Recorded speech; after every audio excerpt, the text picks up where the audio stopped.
Ito pala ang itsura sa bungsod sa itaas para may ideas po kayo at maintindihan nyo po kung anong klaseng trap ang bungsod. Paano po namin nilalagay itong mga net? So,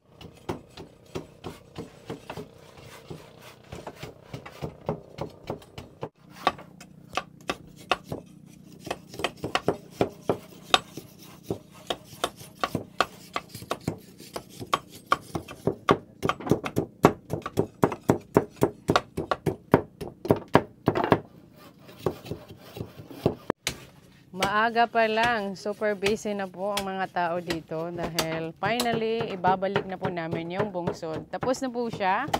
Sa makikita nyo po, mga bago na po yung kahoy. Kaya, ibabalik na po para mangunguha na naman tayo ng isda sa bungsod.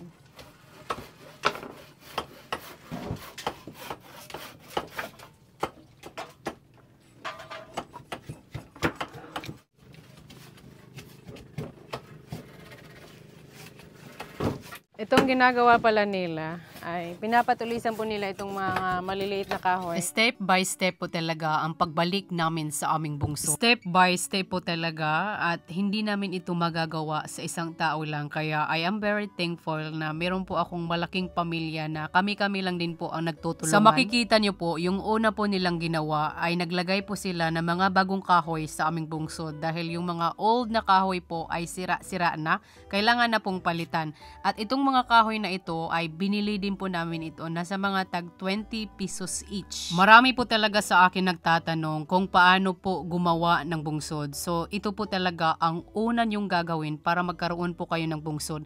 Kailangan nyo po gumawa ng guide kung saan nyo po ilagay ang inyong net. Which is, itong mga kahoy na ito po ang maggagabay sa mga net na ilalagay po namin mamaya. Maaga pa lang ang mga pamilya ko ay maaga na din po sila nagsimula pagtrabaho sa bungsod. At perfect na perfect, kailangan low tide gawin mo ito dahil mas madali talaga. So, yung ginagawa nila ay tinutusok po nila yung kahoy mismo po sa lapok. Normally, ang mga kahoy na ito, sa mga nilagay nila, it lasts for a year. Hindi po siya basta-basta matanggal. Oh, malamig! Simula na po sila paglagay ng mga net. As you can see po, mga kahoy lang po yan. Wala pa po yung net.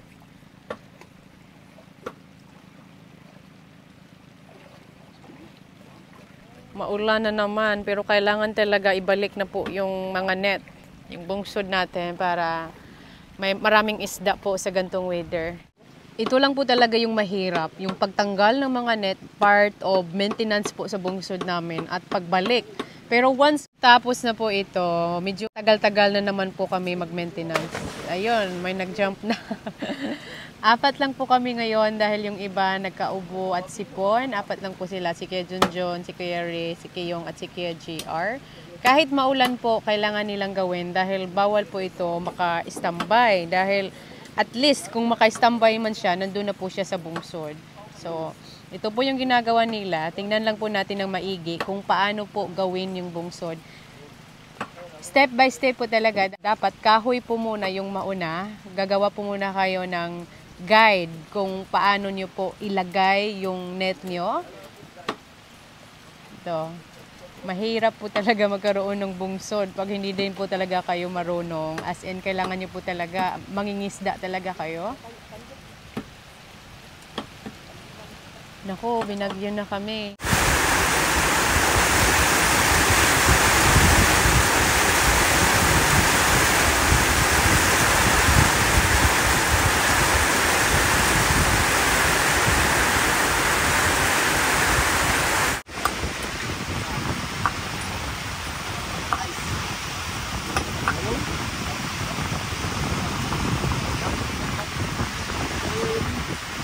Kape muna kami dahil malamig. Inabot kayo ng ulan. Hindi na nakalagay ng net. Pero baka this afternoon. This afternoon po, continue dahil determined po talaga sila na ilalagay na po ngayon yung bungsod. Kaya wala tayong magawa. Kasi kahit bukas, uulan pa rin. Hanggang end of the March. Isa lang po yung nalagay nila. Isa lang. Kasi kawawa naman sila, sabi ko, wag na lang ipagpatuloy, especially pa high tide na. Ano kasi yan eh, kailangan timing-timing lang ang paglagay ng ano. Uy, meron na ditong maliliites.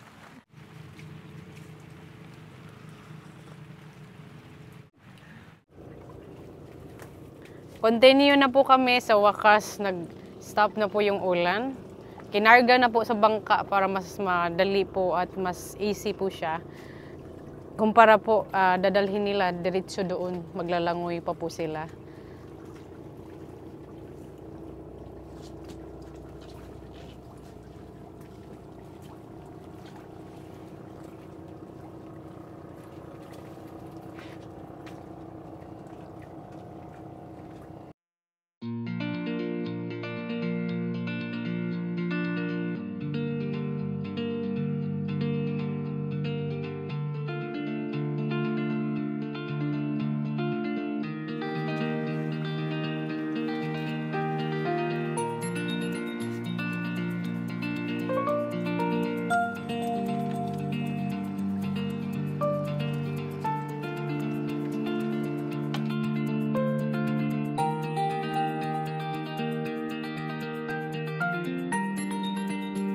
Paano po namin nilalagay itong mga net? So, unang-una, nung pinakita ko po sa inyo, maglagay po muna ng kahoy. So, yung kahoy, yun po ang gabay or guide.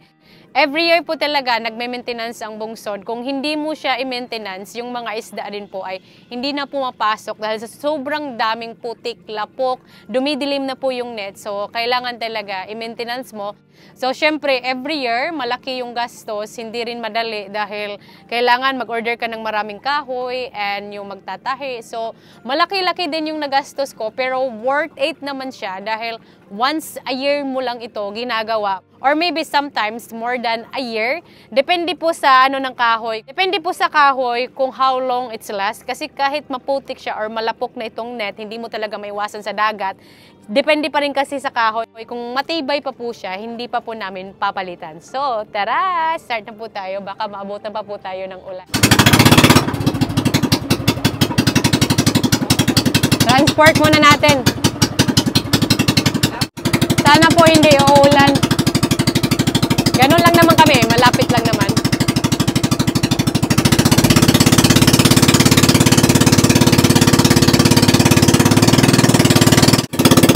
Our bungsod house.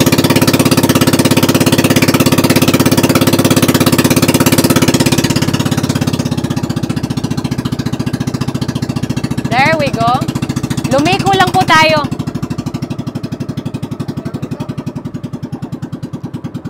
Yan yung mansion ni Maria Lassen. Parang nga ako inubos-sinupon dahil sa weather. Halos lahat po kami, hindi lang ako.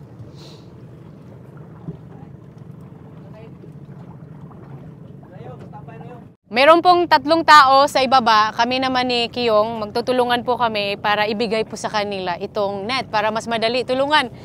Meron na naman pong ulan. So, paano ba to?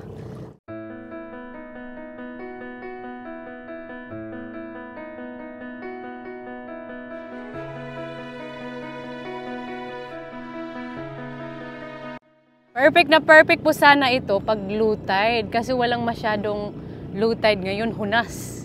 Depende rin kasi ano sa buwan, meron napakalaking low tide, meron ding hindi masyado like now. But pa-low tide na po to dahil pa-afternoon na. Ito po yung makikita nyo, yan po ang ginagawa nila.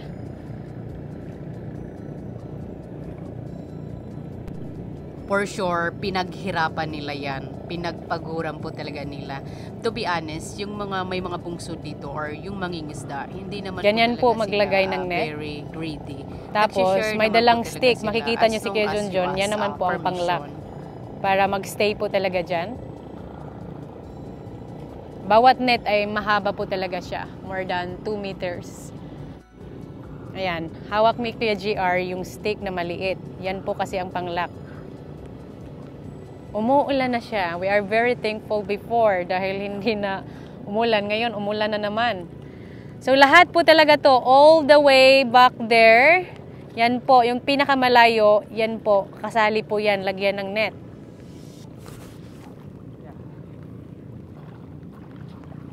Diba, ang bilis lang, kanina lang, nandun lang sila. Thank you. Ang bilis na. Makikita nyo po, yung pang-lock ni kay Junjun, andun na. Pasensya na po kayo, hindi masyado makapokus dahil walang masyadong low tide.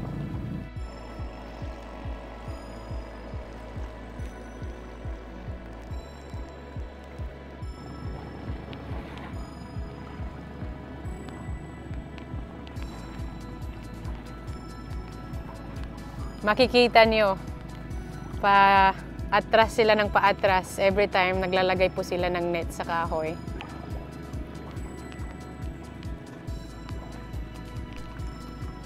Kung papanoorin nyo, hindi madali maglagay ng bungsod. Maraming gastusin, lumalaban ng patas yung mga mangingisda po. Kaya minsan, ang sakit po talaga isipin kung may mga taong gustong magnakaw sa bungsod. Dahil pinaghirapan po talaga ito ng pamilya ko or kung sino man ang may bungsod dyan.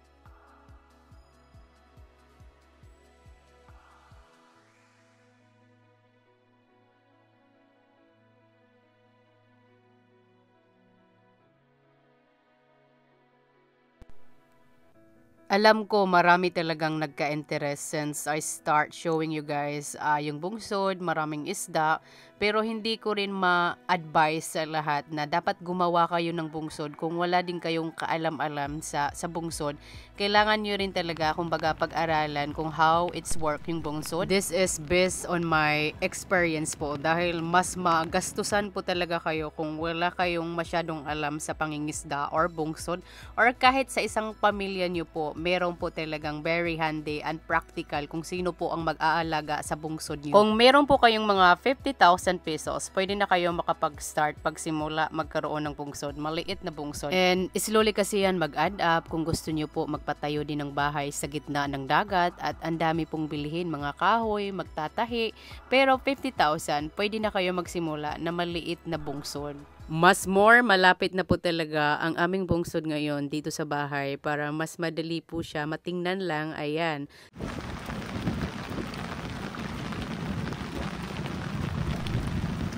Mga ilang oras na din po sila, nakaano lang sila sa dagat, continue pa rin po yung ginagawa nila, paglagay po ng net.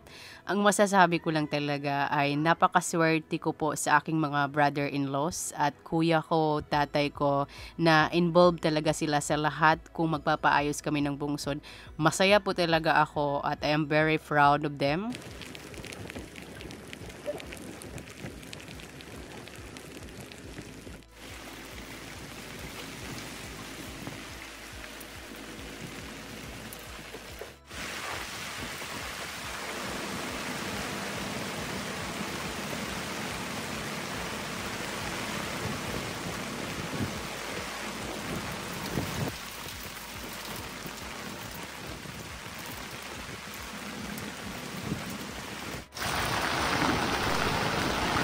Slowly makikita nyo na po yung shape ng trap para po hindi talaga makalabas ang isda. Ganyan po talaga ang kailangan nilang gawin.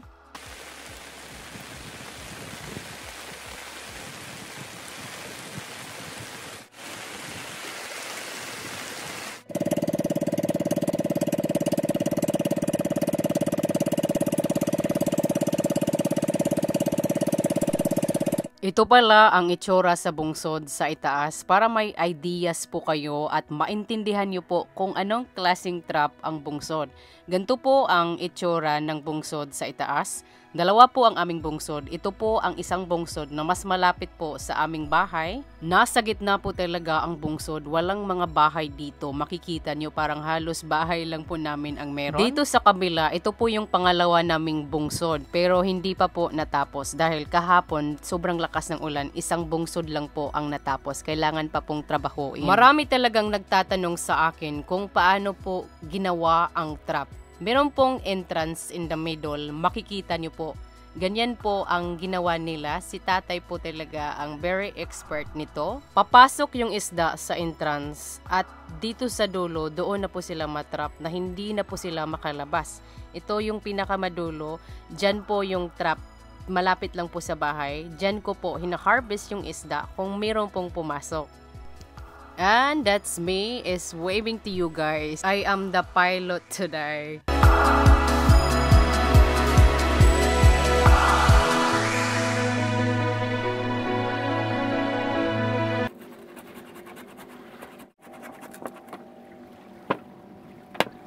Magandang umaga! Salamat po, wala na pong ulan dahil kahapon, grabe. Too much distracting ang ulan sa amin. Pero nalagay na po namin yung isang bungsod. Sa pangalawa na po kami ngayon.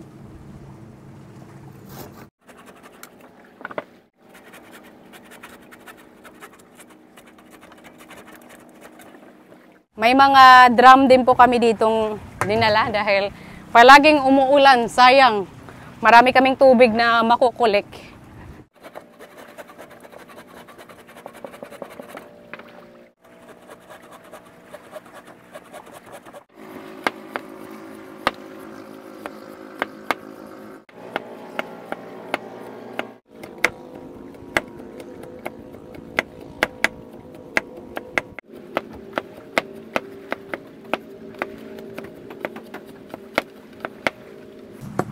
Ganyan lang po siya.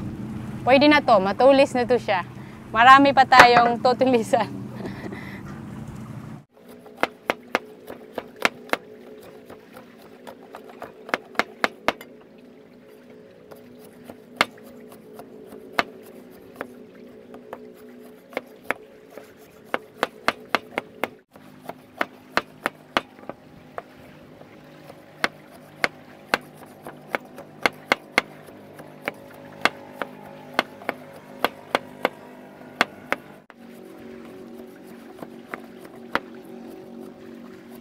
So guys, we are expecting in the next few days po ay marami na pong isda na naman sa bungsod.